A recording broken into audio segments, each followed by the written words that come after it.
ये मैं करा रहा था एमसीक्यूज Al2O3 P4O10 MgO और SiO2 में सबसे ज़्यादा बेसिक करैक्टर कौन रखता है। लेकिन सवाल ये था which of following oxide is unlikely to dissolve in aqueous NaOH। ठीक है, डिजॉल्व वाले सवाल हों उनमें एक चीज़ जायज़ है कि किस में डिजॉल्व की बात हो रही है, बेस में या एसिड में। तो यहाँ बात हो रही है एक्वस NaOH में जो कि एक बेस है। बेस में कौन सी चीज़ अनलाइकली डिजॉल्व, देखो लाइकली नहीं पूछा, वर्ड पे बहुत इंपॉर्टेंट है, एक एक लफ्ज से एमसीक्यू चेंज हो जाता है। अनलाइकली, तो अनलाइकली डिजॉल्व होगी जो बेस होगी। अब Al2O3 P4O10 MgO SiO2 में सबसे अच्छी बेस कौन सी होगी? तो देखो सबसे अच्छी बेस वो होती है जो पुअर एसिड हो। यहाँ देखो Al2O3 में 3 ऑक्सीजन है, P4O10 में 10 ऑक्सीजन है, MgO में 1 ऑक्सीजन है, सिर्फ SiO2 में कितने ऑक्सीजन है? 2। जितने ज़्यादा ऑक्सीजन होते हैं उतना ज़्यादा अच्छा एसिडिक। तो P4O10 तो बहुत अच्छा एसिडिक है, बहुत अच्छा डिजॉल्व हो जाएगा। Al2O3 किसी हद तक, और जनाब SiO2 किसी हद तक। MgO सबसे पुअर एसिड यानी सबसे स्ट्रॉन्ग बेस। यहाँ तो ऑक्सीजन दिए हुए थे, ऑक्सीजन की तादाद से हम पकड़ लेते हैं। अगर ऑक्सीजन ना हो तो भी बच्चों एक बात होती है, वो होता है फिर पीरियोडिक टेबल का trend. Left to right basic character कम होता है। इनमें मैग्नीशियम था ग्रुप 2b में, अल्मोनियम था ग्रुप 3 में, सिलिकॉन आता है ग्रुप 4 में, फॉस्फोरस आता है ग्रुप 5 में। तो जैसे जैसे हम राइट पे जाते हैं तो भाई बेसिक करैक्टर कम हो जाता है, तो ऐसे भी सबसे स्ट्रॉन्ग बेस मैग्नीशियम ही होती है। तो जाहिर सी बात है आंसर हो जाएगा मैग्नीशियम ऑक्साइड। एक और बड़ा प्यारा सवाल है, देखें ऐसे क्वेश्चंस आएंगे, रट्टा नहीं है, वो भी रट्टे की भी कुछ चीज़ें वो भी करवा रहा हूँ मैं। In which of following pair is the radius of the second atom greater than that of first atom, कि कौन सा है जिसमें रेडियस जो है वो सेकेंड एटम का ग्रेटर होता है than that of first atom. अब देखो NaMg, SrCa, phosphorus nitrogen, chlorine bromine. तो मेरे भाई बात हो रही है कि जिसमें radius of second atom greater than that of first atom, radius second का जो है वो फर्स्ट वाले से क्या हो, atom greater than that of first atom. अब सोडियम और मैग्नीशियम, देखो रेडियस ग्रेटर से मुराद यानी ऑफ कोर्स रेडियस लार्जर।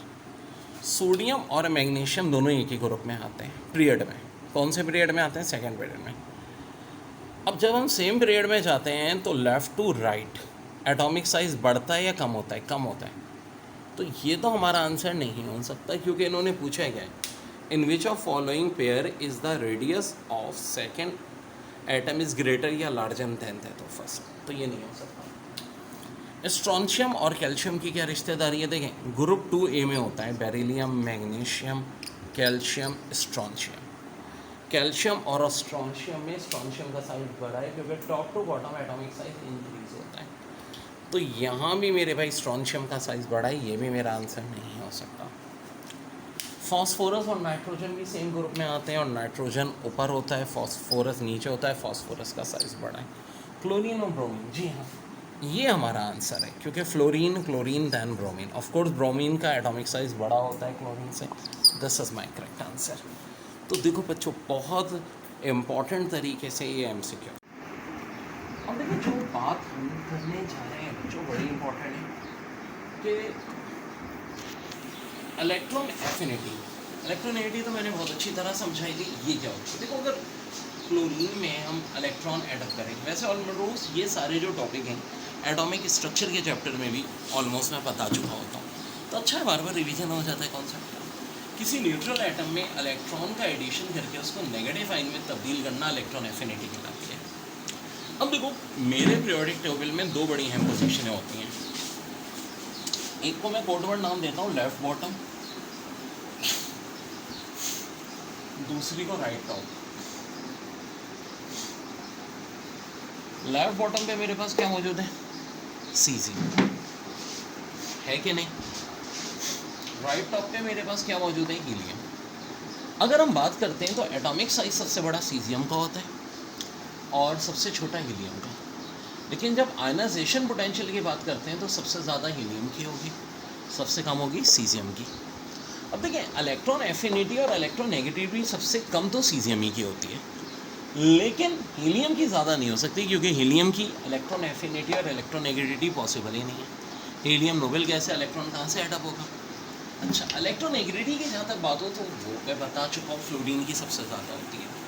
तो बज़ाहिर बात समझ में आती है कि इलेक्ट्रॉन नेगेटिविटी की तरह इलेक्ट्रॉन एफिनिटी भी फ्लोरीन की सबसे ज़्यादा होनी चाहिए, फिर क्लोरीन की होनी चाहिए, क्योंकि ये कहाँ पर है, राइट टॉप पर है। देखिए ना, नोबेल गैसेस को अगर हटा दें तो राइट टॉप पर फ्लोरीन ही आता है, और बहुत सारी कुछ प्रॉपर्टीज़ हैं फ्लोरीन की जो बाकी एलिमेंट्स की नहीं है। लेकिन लेकिन लेकिन बड़ी अहम बात, फ्लोरीन का साइज़ बहुत छोटा होता है। ये देखिए 7 एलिमेंट है, बहुत करीब। क्लोरीन का साइज़ हैज़ कम्पेयर टू बड़ा होता है। अब अगर आप फ्लोरीन में 8वां इलेक्ट्रॉन लेना चाह रहे हैं तो इतना आसान नहीं है, क्योंकि ऑलरेडी रिपल्शन अच्छे खासे है। इससे अंदाज़ा कर लिए कि इतना छोटा सा पोर्शन है, 7 लोग रात में वहाँ लेटते हैं, एक की नाक पर एक की लात पड़ती है, एक के कान पे एक का पंच पड़ता है, इतने में कहता है अपने 8वें दोस्त को भी लें, रुक के छवड़ा रहेंगे, पागल हो गए ऐसा। लेकिन अगर 7 लोग खलीफा बुर्ज दुबई के 7 रॉयल सूट में रहते हैं तो कोई 8वें सूट में आ जाएगा, उन्हें फंड नहीं पड़ेगा। क्लोरीन का साइज़ बहुत बड़ा होता है। देखो एग्जाम में बहुत आता है सवाल, क्या सवाल आता है कि इलेक्ट्रॉन एफिनिटी एक तो हाईएस्ट किसकी होती है जी, क्लोरीन की होती है, और कितनी होती है ये भी बता दो, ये भी पूछते हैं, -348 किलो जूल। और जो क्लोरीन की इलेक्ट्रॉन एफिनिटी होती है वो फ्लोरीन से ज़्यादा क्यों होती है? तो रीज़न क्या है कि फ्लोरीन का साइज़ बहुत छोटा है, 7 ही इलेक्ट्रॉन मुश्किल से आते हैं, 8वें इलेक्ट्रॉन को इतनी आसानी से एक्सेप्ट नहीं करेगा, जबकि क्लोरीन कर लेता है। आजा यार तू भी आजा भाई, दिस इज द रीज़न। ठीक है, क्या नंबर है 6, या कल अब इसको थोड़ा घुमा के दे देंगे कि जो भी ग्रुप 4A का एलिमेंट है, ग्रुप 4A का एलिमेंट है कौन से पीरियड का, सेकेंड पीरियड का। ये पीरियड भी नहीं देंगे कि ग्रुप 4A का एलिमेंट अगर हमारा हो तो उसके 5th पीरियड का एटॉमिक नंबर क्या है। तो आपको खुद पता होना चाहिए कि ग्रुप 4A का सबसे पहला मेंबर कार्बन आता है, जिसका एटॉमिक नंबर होता है 6।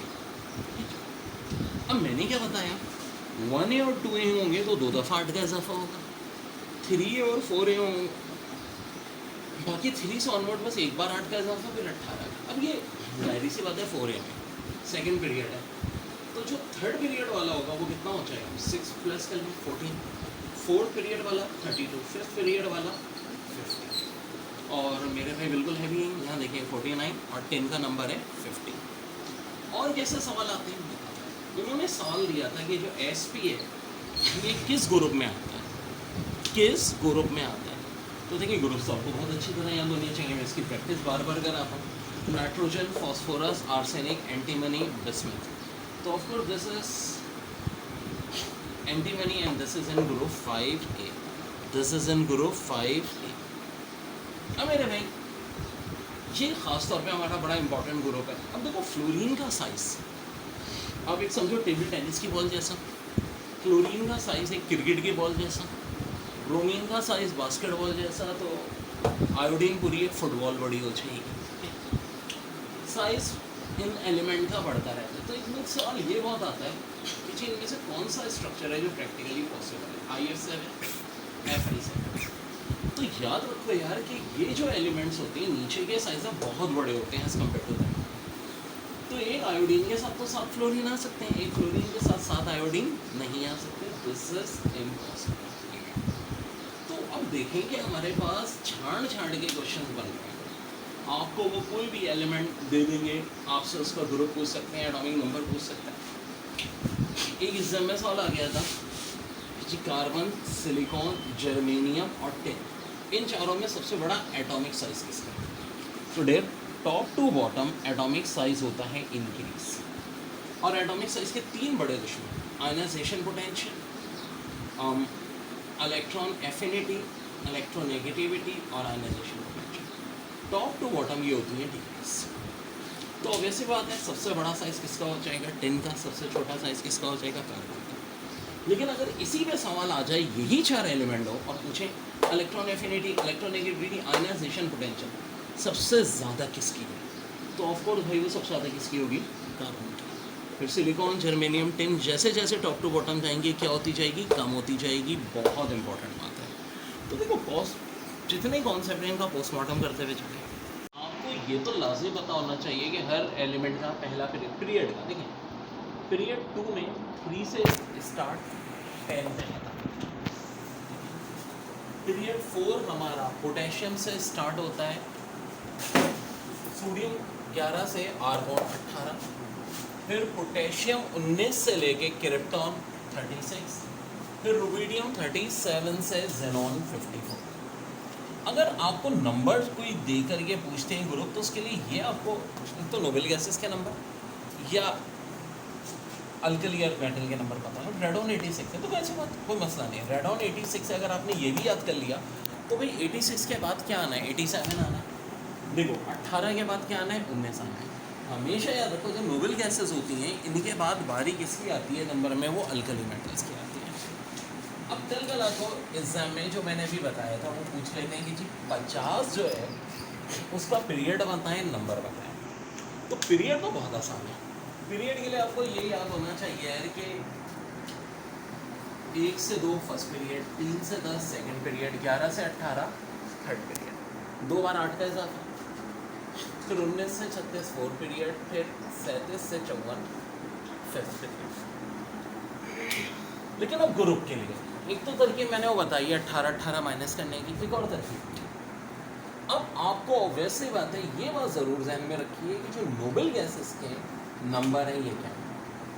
न्यून का 10, आर्गोन का 18, क्रिप्टॉन का 56, जेनॉन का 54। अब जेनॉन का ग्रुप कौन सा है, 8A ग्रुप है कि नहीं बच्चों, बिल्कुल है ना 8A। अब 8 में से 8A वाले का नंबर 54 है, पूछा किसका है 54 और 50 में कितने का फ़र्क होता है, 4 का। तो सीधी सादी बात है 8 में से 4 माइनस कर दो, ग्रुप आ जाएगा 4। बहुत आसान है। कल गला को देखिए बहुत अच्छी तरह पोस्टमार्टम करिए। वो क्या है भाई 83 नंबर, 86 और 83 में कितने का फ़र्क है, 3 का। और 86 का ग्रुप 8A होता है, 8 में से 3 माइनस कर दो, क्या आ जाएगा 5A आएगा या नहीं, बिल्कुल आएगा जी। तो बहुत इजी हो जाता है। पहली बात तो क्या ज़रा ज़्यादातर अगर एलिमेंट्स देते नहीं हैं तो वो एस ब्लॉक के ही देते हैं इसमें, और अगर बी ब्लॉक के भी आ जाएँ तो निकालना कोई मुश्किल काम नहीं है। अगर आपको मेरी तरकीबें पता है, मेरी तरकीबें पता हैं तो कभी कोई प्रॉब्लम नहीं होगी। और वो तभी बताऊँगी यार जब पढ़ोगे, ठीक है। अब पढ़ने का काम तो करना पड़ेगा। चलो अल्मुनियम हमें पता है ना 13 ग्रुप में होता है, लेकिन चले इससे चेक करते हैं। आर्गोन 18 है, 18 और 13 में कितने का फ़र्क होता है, 5 का। 8A में से 5 माइनस करें तो 3, ऑफ कोर्स अल्मुनियम 3A में ही होता है। तो देखिए कोई नहीं बचेगा इस तरह से। ग्रुप 1 है, ग्रुप 2 है, इनमें बड़ा सिक्वेंस गेम है। इसका नंबर 3A लिखूँगा तो 8 प्लस कर लें 11, 8 प्लस कर लें 19, 2 दफ़ा 8 प्लस करना है, फिर 2 दफ़ा 37, 55। तो लाजिम बात है बेरिलियम हो जाएगा 4, मैग्नीशियम हो जाएगा 12, इससे एक ज़्यादा 20, 38 और बहुत अच्छी तरह करना है हमें इस टॉपिक में। मेरे जो हम बोरॉन, अल्मुनियम, गैलियम, इंडियम और थैलियम की बात करते हैं तो बोरॉन आता है ग्रुप 3 में, और अल्मुनियम इसका नंबर 5, इसका 13। लेकिन अब बीच में एक डी ब्लॉक की सीरीज शुरू हो जाती है। डी ब्लॉक की सीरीज कहाँ से शुरू होती है, 4th पीरियड से। तो मामला चेंज होता है। फिर वही बात एस ब्लॉक, फिर दरमियान में D block, A B block. अब इजाफा 8 का नहीं बल्कि 18 का होगा, यानी 1A और 2A में 2 दफ़ा 8 का इजाफा होता है, 8 फिर 8 फिर 2 दफ़ा 18। और 3A से लेकर के 8A तक, 8A जिसको 0 ग्रुप एंड ग्रुप भी कहते हैं, इसमें 8 का इजाफा एक बार होता है, फिर 2 दफ़ा 18 का इजाफा होता है। तो अगर ये 31 है तो ये 49 होना है, लाजमी सी बात है।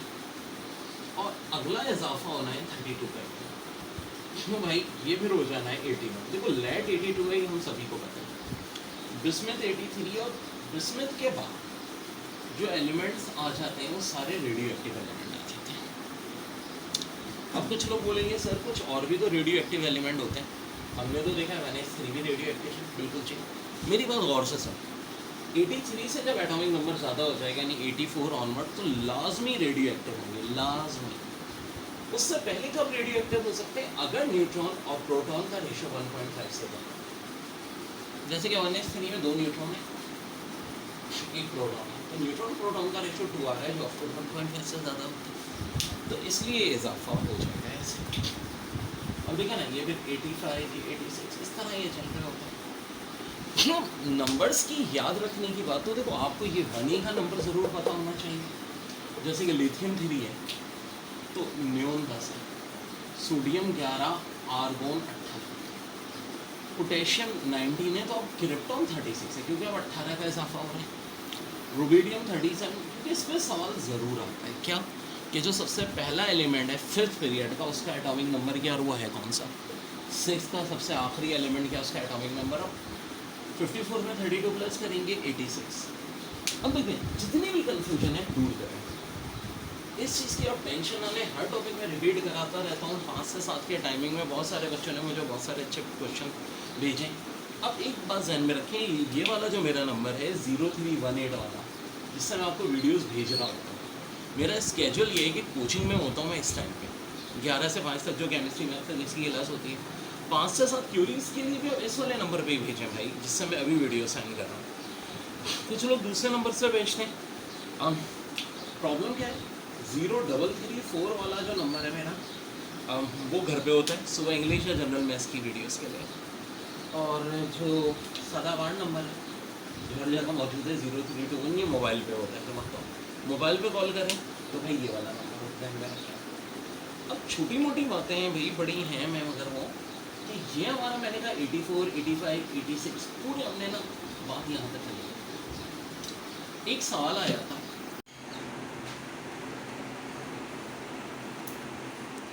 अब देखिए नंबर है 39, ठीक है मेरे भाई, 37 मिल गया पेपर में जो आया था वही करा 37। तो मेरे भाई 37 है, तो पहले 18 माइनस हो रहा है, बिल्कुल हो रहा है जी, 19 आ गया।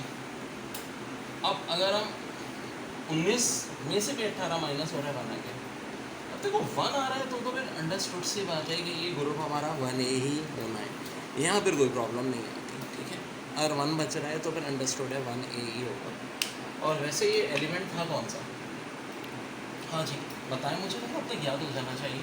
हाइड्रोजन से हीलियम, ये लिथियम से नियोन, ये सोडियम से आर्गोन, ये पोटेशियम से क्रिप्टॉन, फिर रुबीडियम से ज़ैनोन होता है 37 से लेके 54। ज़ैनोन के हवाले से मैंने आज बताया था कि आइसोटोप्स बहुत होती हैं, 9 स्टेबल, 27 अनस्टेबल, ठीक है। पोलोनियम होता है नंबर 84। 118 एलिमेंट में अगर कोई पूछे सबसे ज़्यादा पॉइजनस पोलोनियम। वैसे मैंने कहा था poisonous character top to bottom increase होता है, या इसके बाद भी कोई पॉइजनस एलिमेंट दूसरे नंबर पे आता है, वो 118 आता है। यहाँ देखिए थोड़ा डाउट है, कुछ लोग कहते हैं कि जो 118 है ये पोलोनियम से भी ज़्यादा है, ऑफकोर्स हो सकता है, बट 118 रिसेंटली डिस्कवर हुआ है और दिस इज़ नॉट स्टेबल, बना टूटा, इसलिए ऑफिशियली लिस्ट में किसका नाम आता है? पोलोनियम का। ये सवाल भी आ चुका है कि वो एलिमेंट्स जिसकी सबसे ज़्यादा स्टेबल आइसोटोप्स होती हैं, याद रहे अनस्टेबल की बात नहीं हो रही, तो भाई टिन 10 स्टेबल आइसोटोप्स होती हैं। हालांकि सबसे ज़्यादा आइसोटोप्स की अगर बात करें तो ज़ेनोन की, लेकिन इसकी स्टेबल 9 है, 27 क्या है अनस्टेबल। क्या आज तक आपको ये पता है कि टोटल आइसोटोप्स हैं कितनी? 118 एलिमेंट्स की मिला के 2500 आइसोटोप्स हैं, लेकिन स्टेबल खाली कितनी है? 500। स्टेबल आइसोटोप्स कितनी है? 500। ये सारी चीज़ें पास पेपर में MCQs में आई हुई हैं मेरे भाई, ठीक है। So this is very very important यार। एक तो रिचार्ज होना चाहिए, वैसे एक नज़र में दिख जाएगा कि सिर्फ Cl है जो नेगेटिव है इसके अंदर।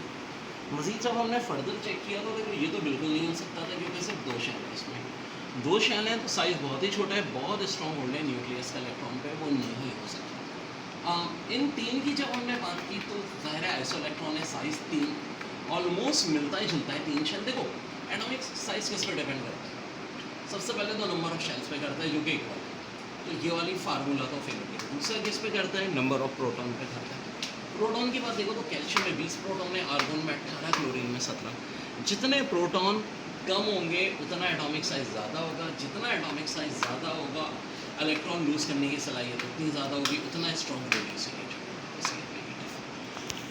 ये तो बहुत आसान। अब देखिए पास पेपर का एक और सवाल, फिफ्थ हेलोजन कौन सा होता है? तो देखो पहला हेलोजन होता है फ्लोरीन, फिर क्लोरीन, फिर ब्रोमीन, फिर आयोडीन। फिफ्थ हेलोजन होता है एस्टेटीन। और एस्टेटीन क्या है? एक रेडियो एक्टिव एलिमेंट है। और याद रहे दुनिया में सबसे कम पाया जाने वाला एलिमेंट भी कौन सा है? एस्टेटीन। वैसे सबसे ज़्यादा पाया जाने वाला एलिमेंट जो होता है, अब एक बात सुनो, एक चीज़ होती है अर्थ क्रस्ट और एक होता है एटमॉस्फेयर। अर्थ क्रस्ट में ऑक्सीजन, सिलिकॉन और एल्युमिनियम आते हैं तरतीब के गैस।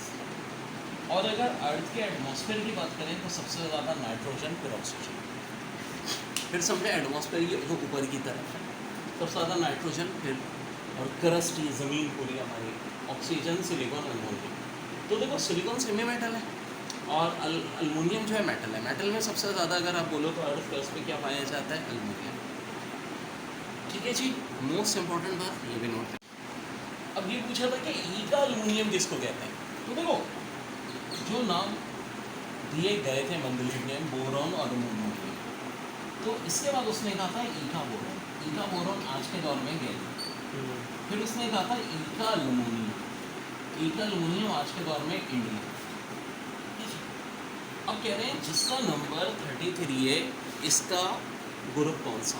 अब देखो इसके लिए बड़ी अच्छी तरीके होती है। पहली बात तो ये है कि आपको ये मैंने कहा है कि भाई 1 से 2 तक पहला पीरियड, 3 से 10 सेकेंड पीरियड, 11 से 18 थर्ड पीरियड, 19 से 36 फोर्थ पीरियड। अब 2-3 तरीके। एक तरीका तो है कि आप इसमें से सबसे पहले 18 माइनस करें। अब वो बोलो 18, जी हाँ 18 माइनस कर दें। जब 18 माइनस करेंगे बचेगा 15। अब 15 में से तो 18 माइनस नहीं हो सकता, तो 8 माइनस कर दीजिए। ठीक है मेरे भाई, दोबारा सुन लीजिए, आपको बहुत तरतीब से चलना होता है। हमारे पास जो है 33 में से आपने 18 माइनस किया, 15 बचा, 15 में से 8 माइनस किया, 7 बचा, जिसका एटॉमिक नंबर 7 है। तो मेरे भाई नंबर 7 किसका होता है? नाइट्रोजन का होता है। और नाइट्रोजन का ताल्लुक किससे होता है? फिफ्थ ग्रुप से। तो इसका मतलब है जिसका एटॉमिक नंबर 33 है वो कौन से ग्रुप से बिलोंग कर रहा होगा? फिफ्थ ग्रुप से। बड़ी टेक्निकल। 18 माइनस की, 18 के बाद 8 माइनस, क्योंकि 18 हो नहीं सकता 15 में से माइनस।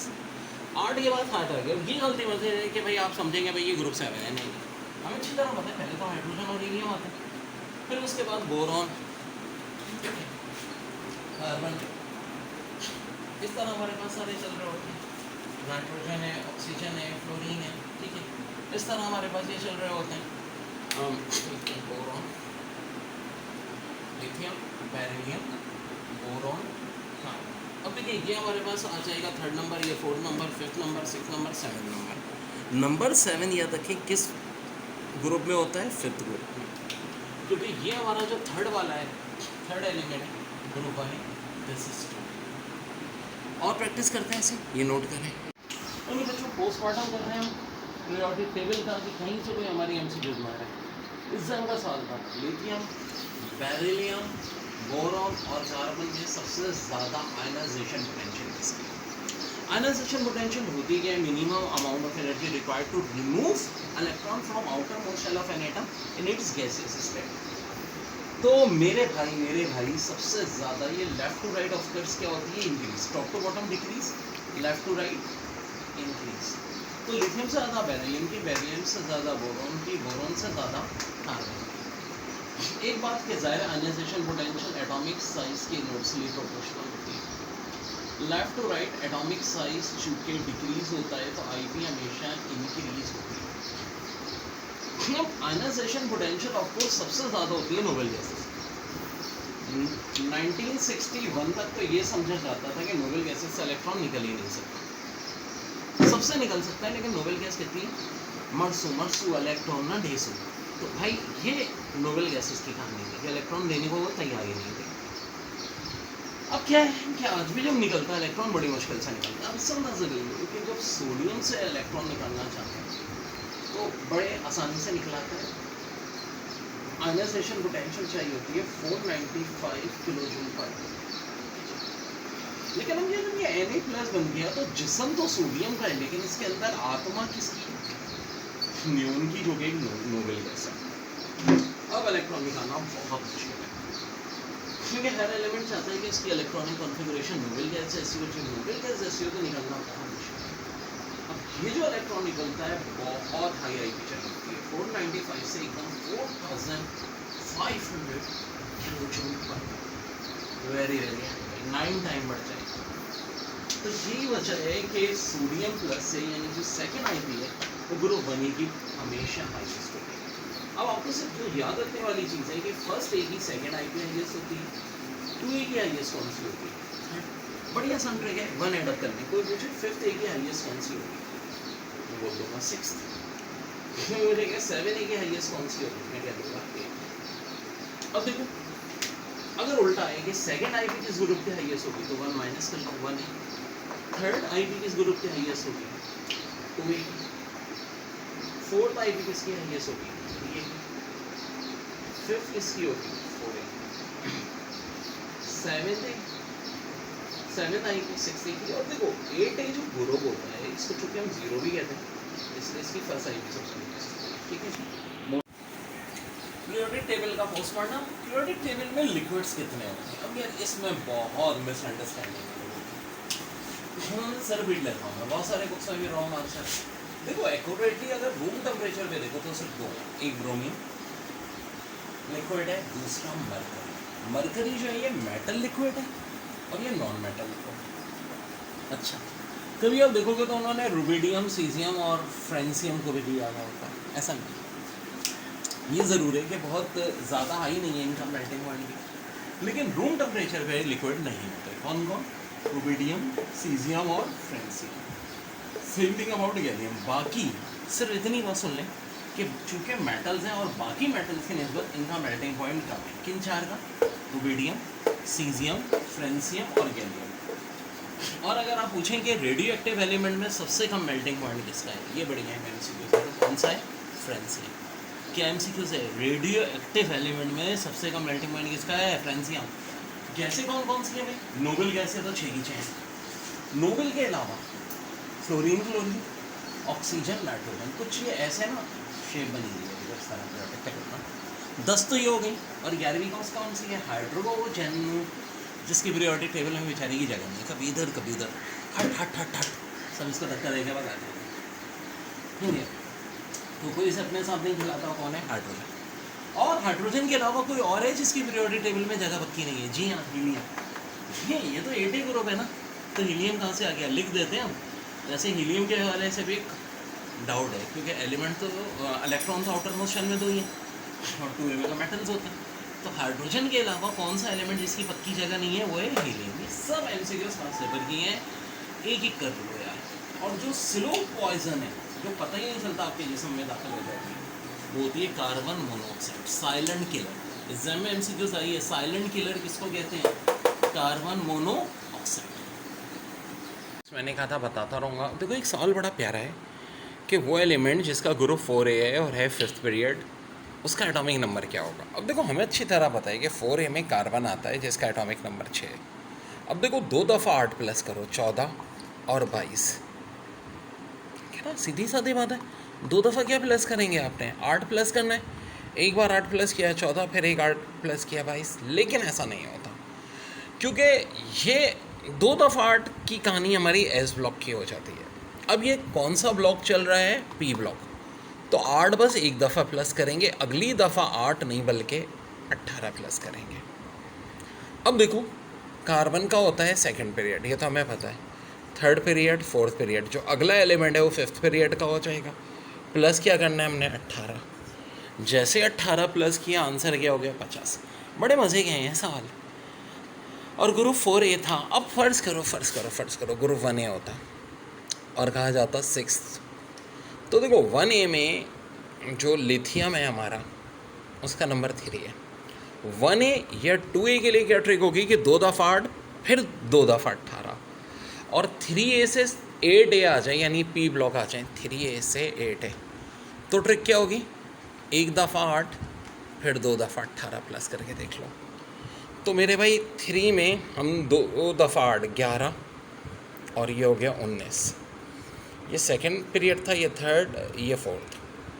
2 दफ़ा अब 18 प्लस करना है, फिफ्थ और सिक्स्थ, तो 37 55। ठीक है मेरे भाई, तो सिंपल सी बात है, आंसर मेरा क्या आ गया, 55 आ गया बच्चों। बड़ा प्यारा सवाल है कि Z एक एसिडिक एलिमेंट है, Y एक बेसिक एलिमेंट है और X एम्फोटेरिक है। ठीक है जी, तो ऑर्डर ऑफ इंक्रीजिंग प्रोटॉन के हिसाब से बताएं। समझो पहले कॉन्सेप्ट। Z है एसिडिक, Y है बेसिक, X है amphoteric. Order of increasing proton, order of increasing proton, या तो देखो टॉप टू बॉटम भी बढ़ता है, लेफ़्ट टू राइट भी प्रोटॉन के नंबर बढ़ते हैं। अब पीरियोडिक टेबल में एसिडिक, बेसिक और एम्फोटेरिक होते कहाँ हैं? तो जनाब बेसिक होता है यहाँ बिल्कुल शुरू में, दरमियान वाले होते हैं एम्फोटेरिक, और जो बिल्कुल आखिर के होते हैं वो होते हैं एसिडिक। Basic, amphoteric, acidic. तो सबसे पहले आना चाहिए बेसिक, और बेसिक इन्होंने क्या बताया है, वाई। तो जी वाई कहाँ पर जनाब ये। फिर उसके बाद आनी चाहिए एम्फोटेरिक। एम्फोटेरिक यहाँ इन्होंने किसको लिया, एक्स को। वाई के बाद आना चाहिए एक्स, बिल्कुल सही जी। और सबसे आखिर में आते हैं एसिडिक। एसिडिक यहाँ इन्होंने मिसाल क्या ली है, जेड। तो करेक्ट आंसर हो जाएगा वाई एक्स जेड। देखो कॉम्प्लिकेटेड से कॉम्प्लिकेटेड एमसीक्यूज आते हैं, इतना सिंपल नहीं होता एप्टीट्यूड टेस्ट। जो मैं थ्योरी पढ़ाऊंगा उसके बाद इसकी ख़तरनाक एमसीक्यूज सॉल्व कराऊंगा भी, तुम लोगों को भी करने को दूंगा। ठीक है, केमिस्ट्री के बहुत सारे कॉन्सेप्चुअल क्वेश्चन यहाँ आते हैं हमारे पास, और डजंट मैटर ये लेवल हो, बहुत सारे इंटरनेशनल एग्जाम्स हैं, सेट है जो मैं आपको तैयारी करा रहा हूँ, उसके साथ आपका सेट 2 भी कवर होगा, जिसकी वजह से आप अमेरिका कनाडा में स्कॉलरशिप ले सकते हैं, जिनमें से फुल प्राइड स्कॉलरशिप 1 करोड़ से 5 करोड़ तक की अमाउंट पे होती है, डिपेंड करता है आपके सेट के स्कोर। पूरी कंप्लीट प्रिपरेशन जो हम कर रहे हैं उससे ना सिर्फ MK टिकट कवर हो रहा है, सेट 2 भी हो रहा है, जो बच्चे ईमानदारी से पढ़ रहे हैं। Which are following is strongest reducing agent, क्या Cl नेगेटिव, क्या Ar, क्या K+, क्या कैल्शियम +2। तो प्यारे बच्चों, इसमें अगर थोड़ा सा दिमाग लगाओगे तो कहानी बहुत वाज़ेह आ जाएगी। स्ट्रॉन्गेस्ट रिड्यूसिंग एजेंट वो होता है जिससे आसानी से इलेक्ट्रॉन निकलते हैं। उसके लिए ज़रूरी है कि चार्ज वीक हो इतना और साइज ज़्यादा से ज़्यादा। अब अगर इनको देखो तो क्लोरीन में 17 नंबर होता है वैसे, -1 का मतलब है कि इसका टोटल 18 इलेक्ट्रॉन है, और शेल कितने होंगे, 3 होंगे। आर्गोन में तो होते हैं 18 इलेक्ट्रॉन है, 3 शेल। पोटेशियम का जहाँ तक ताल्लुक है तो 11 होते हैं इलेक्ट्रॉन, लेकिन +1 का मतलब है कि सिर्फ 10 इलेक्ट्रॉन है, इसका मतलब शेल है। और कैल्शियम में का नंबर 20 होता है, +2 का मतलब है कि नंबर इसका 18 इलेक्ट्रॉन है और 3 शेल है। अब मेरे भाई इसको तो बिल्कुल सेपरेट कर दो, बाकी सबसे मुख्तलिफ है कहीं, क्योंकि इसका तो साइज़ बहुत छोटा है। साइज़ बहुत छोटा क्यों है, क्योंकि सिर्फ 2 शेल हैं। 2 शेल है तो बहुत स्ट्रॉन्ग गिरफ्त होगी, यहाँ से इलेक्ट्रॉन निकलना बहुत मुश्किल काम होगा, वेरी वेरी डिफिकल्ट। तो ये तो स्ट्रॉन्ग रिड्यूसिंग एजेंट हो ही नहीं सकता। अब 3 आ गए, Cl नेगेटिव, Ar, पोटेशियम। अब जहाँ तक साइज़ का ताल्लुक है तो साइज़ किसका ज़्यादा होगा, पहले बात तो इन तीनों को कहते हैं आइसो इलेक्ट्रॉन कहते हैं, जिनके इलेक्ट्रॉन्स हैं। अब इनमें से प्रोटॉन कितने, क्लोरीन में 17, आर्गोन 18 प्रोटॉन, इसको तो हटा चुके 20। एटॉमिक साइज इन्वर्सली प्रोपोर्शनल होता है प्रोटॉन, जिसमें प्रोटॉन ज़्यादा होंगे उसका जो होता है साइज़ क्या होता है, छोटा होता है। अब देखिए साइज़ छोटा होगा तो एटम का इलेक्ट्रॉन पे बहुत स्ट्रॉन्ग होल्ड होगा, इलेक्ट्रॉन निकलना आसान नहीं है। 20 प्रोटॉन होने का मतलब इसका साइज इन तीनों में सबसे छोटा है, तो ये हैज़ कम्पेयर टू दैम अच्छा स्ट्रॉन्ग रिड्यूसिंग एजेंट नहीं हो सकता। 18 और 17 ये भी नहीं हो सकता, तो इनमें सबसे अच्छा स्ट्रॉन्ग रिड्यूसिंग एजेंट क्या होगा, Cl नेगेटिव। दोबारा सुन लें, स्ट्रॉन्ग रिड्यूसिंग एजेंट वो होगा कि एक तो जिसका चार्ज वीक हो। वीक चार्ज कब होता है, जब नेगेटिव हो। याद रहे पॉजिटिव चार्ज बहुत स्ट्रॉन्ग होता है, जैसे कि Al+3 बहुत स्ट्रॉन्ग पॉजिटिव चार्ज होता है। ठीक है, तो 39 to 44, एक था 39 to 48। देखो फ़ौरन जिसको रिजेक्ट कर सकते हैं इसको, क्योंकि डी ब्लॉक की हर सीरीज में टोटल 10 एलिमेंट है, इसमें तो 10 एलिमेंट ही नहीं आ रहे, तो ये हो ही नहीं सकते। जिस तरह एफ वाली सीरीज़ 14 पे मुश्तमिल है, डी वाली सीरीज़ कितने पे मुश्तमिल है, 10 पे, टोटल 4 है, ठीक है। तो भाई पहली जो है 21 से 30, दूसरी 39 से 48, तीसरी में 57 है, फिर 72 टू 80 है, 89 है, और फिर 104 से 112। और मेरे भाई न्यूलैंड भाई का लॉ तो बहुत अच्छा था, लेकिन इनको मंदलीफ ने रिप्लेस कर दिया 1896 में। 1896 में एक और लॉ आया था लोथर में, अल्लाह माफ़ करे इन्होंने क्या लॉ दिया था खुद इनको भी समझ में नहीं आया था, ठीक है। एटॉमिक वॉल्यूम, एटॉमिक नंबर का बहुत बुरी तरह फ्लॉप, और फ्लॉप होने का एक और रीज़न था कि इतना ज़बरदस्त, यानी एक पहले ही बड़ा फ्लॉप हीरो तामिल फिल्मों का, और फिल्मी किसी बहुत ही ज़बरदस्त एक्टर की उसके साथ रिलीज़ हो जाए तो फ्लॉप हो गया। मंदलीफ ने बेस बनाया था एटॉमिक मास को। अब मेरे भाई उस ज़माने के 90% एलिमेंट्स सही हो गए थे। इसने उन एलिमेंट की भी प्रॉपर्टी दे दी जो उस वक्त दरियाफ्त में थी, यानी बोरॉन एल्युमिनियम के आगे, जिसको आज हम गैलियम कहते हैं, इसने ई का बोरॉन ऐसे नाम दे दिया। इंडिया में आज कहते हैं तो ई का एल्युमिनियम।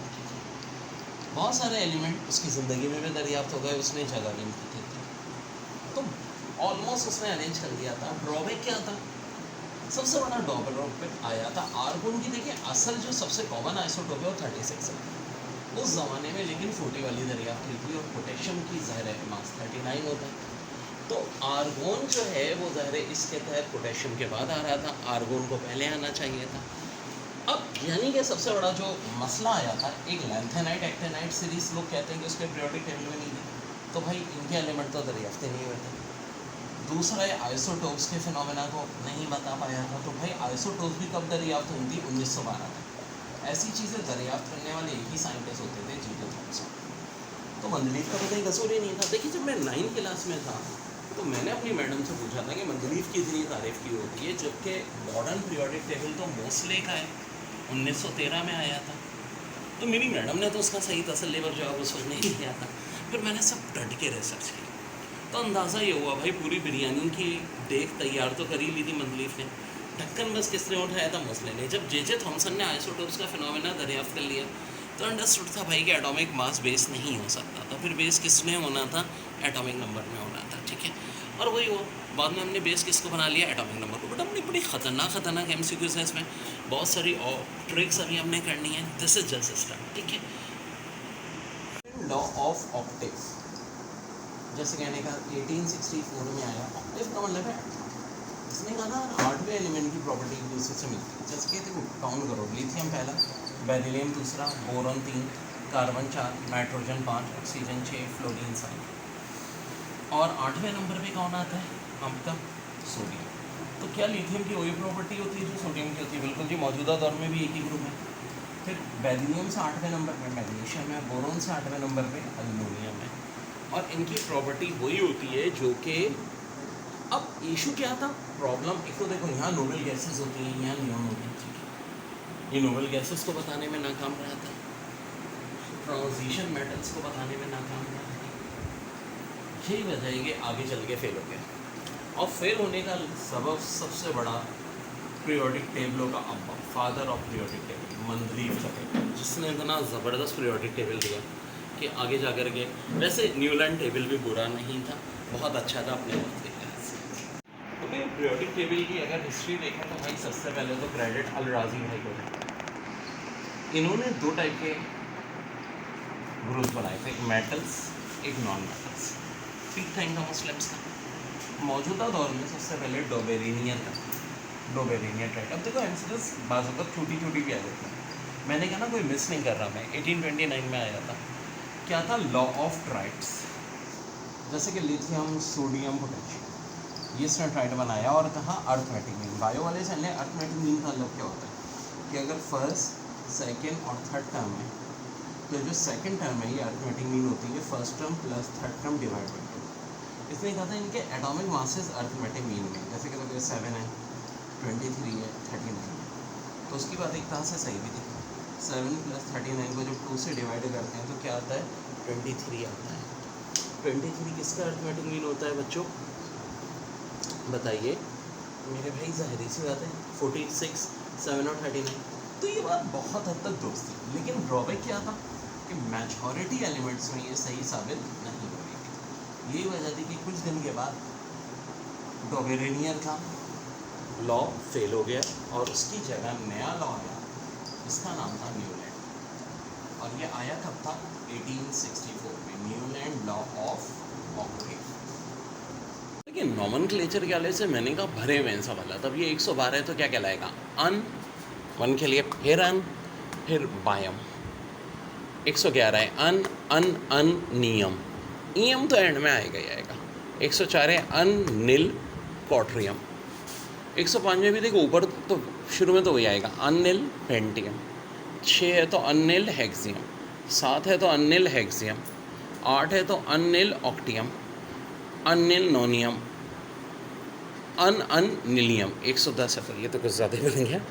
अब हुआ क्या इससे, जितने भी एलिमेंट फ्यूचर में भी आएंगे तो नाम देना मुश्किल नहीं होगा, ठीक है जी। अब देखो खाली 6 के लिए क्या यूज़ होगा, हेक्सियम, यानी कार्बन का IUPAC नेम क्या हो गया, हेक्सियम, नाइट्रोजन का सेप्टियम, ऑक्सीजन का ऑक्टियम, फ्लोरीन का 9 है तो नोनियम, नियोन का 10 है तो नीलियम, ठीक है। 5 किसका होता है, बोरोन का पेंटियम, बेरिलियम का 4 है तो पोडियम। ये भी पेपर्स में आई हैं ऐसी बातें भी, देखो एप्टीट्यूड टेस्ट हम जो करा रहे एक एक लाइन करा रहे हैं बच्चों को, कोई छोटी सी भी MCQs किसी भी यूनिवर्सिटी के पेपर में आई है वो मैं तुम्हें कवर करा रहा हूँ। अच्छा पीरियोडिक टेबल हम बहुत डिटेल में कराते हैं, और पीरियोडिक टेबल में सवाल आते किस किस तरह के, हर एक बार देखो आपको ग्रुप वाइज भी याद होना चाहिए, एलिमेंट वाइज भी याद होना चाहिए। एलिमेंट है कितने में से, 126। आप बोलोगे सर हमें तो कोई 103 बता रहे हैं, 105 बता रहे हैं, बहुत पुरानी बातें बता रहे हैं।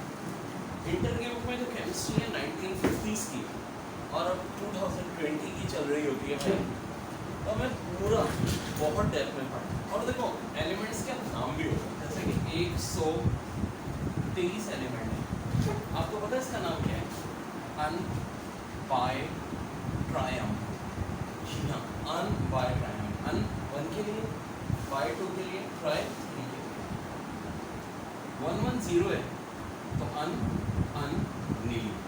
अच्छा ना पेपर में ये MCQ इस तरह आ चुकी है। 105 को क्या कहेंगे, अन नील पेंटी, यानी कि सारे जो हमारे केमिस्ट्री के रूल्स हैं वो यहाँ पे फॉलोज होने हैं बच्चों। तो दिस इज जस्ट स्टार्ट, बहुत डेप्थ में हमें जाना है, इसमें ध्यान में रखिए। अब देखो यार आया था एलिमेंट का नंबर 67 है, ग्रुप बताओ, आंख बंद करके देख लो, जब 58 से 71 है तो ए ब्लॉक एलिमेंट है, लेंथेनाइट सीरीज है, और भाई ग्रुप 3 भी होगा। जहाँ तक पीरियड का ताल्लुक है तो भाई ये शुरू ही 6 पीरियड से होती है, लेंथेनाइट 6 पीरियड में होती है, एक्टेनाइट 7 में। इसी तरह 97 का पूछा था, एटॉमिक नंबर 97 के, यार इसका पीरियड बताओ, 90 से 103 में है तो भाई फिर एक्टेनाइट सीरीज है, यही एक्टेनाइट सीरीज है। पीरियड कौन सा होगा, 7वां पीरियड होगा, ब्लॉक F होगा, और ग्रुप क्या होगा 3, चाहे लेंथेनाइट सीरीज हो एक्टेनाइट सीरीज हो, दोनों का ग्रुप क्या कहलाता है, 3 मिलेगा। अब देखिए ये चीज़ें इतनी डेप्थ में डिटेल में बता दूँगा, फिर जब एग्जाम में गलत करके आता है तो बहुत गुस्सा चढ़ता है, क्योंकि मैं बार बार रिपीट करता रहता हूँ जो चीज़ इंपॉर्टेंट है। अब इंग्लिश में सारे मुझे भी पता है वोकैब ग्रामर आप लोगों के लिए नहीं होती है, बार बार उसमें इंपॉर्टेंट वीडियोस को रिपीट भी करता था, और उनको अगर रिपीट हो रही हो तो आप ये समझ के ना देखें यार ये तो रिपीट हुई है भाई, रिपीट मुझे करानी इसलिए पड़ी है कि आपने याद नहीं चीज़। ओके अब थोड़ा और ख़तरनाक करते हैं, नंबर ले लें 43। अब एकदम इस चार्ट को तो आपने दिमाग में रखना है, 43 बोले तो कुछ है कि नहीं, यानी कि पहला पीरियड, दूसरा, तीसरा, चौथा, 5वां पीरियड तो पता चल गया। अब ग्रुप, ठीक है, एक बात ध्यान में रखना, अगर मुझसे 51 नंबर पूछा जाता है, मैं देखता हूँ 51 किसके करीब है, 54 का ग्रुप क्या होता है, 8 होता है। 8 से कितना कम है, ये 3 कम है, मैं आंख बंद करके कह देता ग्रुप क्या है भाई, 5 है। ज़्यादा मुझे इसके लिए सोचने की ज़रूरत नहीं थी, जितने ट्रिक्स बता दिए मैंने। लेकिन यार नंबर इन्होंने जो दिया है ना, वो दिया है 43, 54 के करीब है, 37 के करीब है, 37 के करीब है। इससे पहले जो नोबेल गैस है वो क्या है,